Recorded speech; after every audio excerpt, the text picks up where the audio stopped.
Κάθε τόσο, κάποιοι έρχονται και αλλάζουν τα πάντα. Γυρίζουν την πλάτη τους στη συμβατική γνώση για να κάνουν κάτι με εντελώς απρόσμενο τρόπο. Στην αρχή φαίνεται παράξενο, ανορθόδοξο, εκκεντρικό.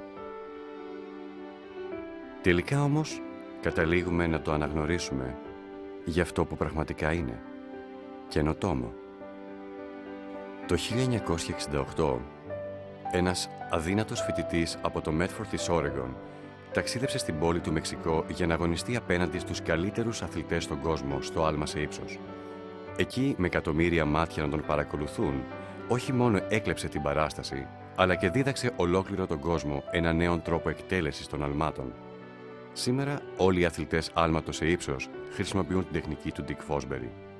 Όλοι οι αθλητές άλματος σε μήκος χρησιμοποιούν το τίναγμα του William Hubbard. Όλοι οι αθλητές της γυμναστικής χρησιμοποιούν την αιώρεση του Χεσούς Καρμπάγιο. Και όλοι οι κολυμβητές χρησιμοποιούν το τίναγμα του δελφινιού της Μίστη Χάιμεν.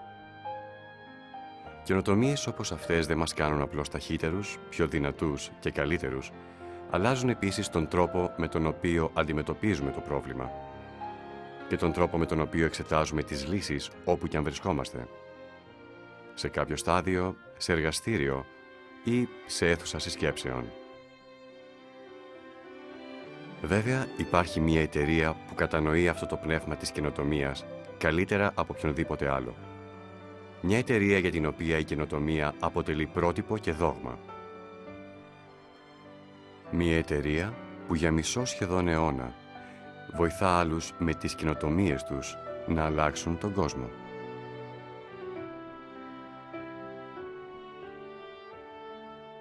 Xerox και Ολυμπιακοί Αγώνες.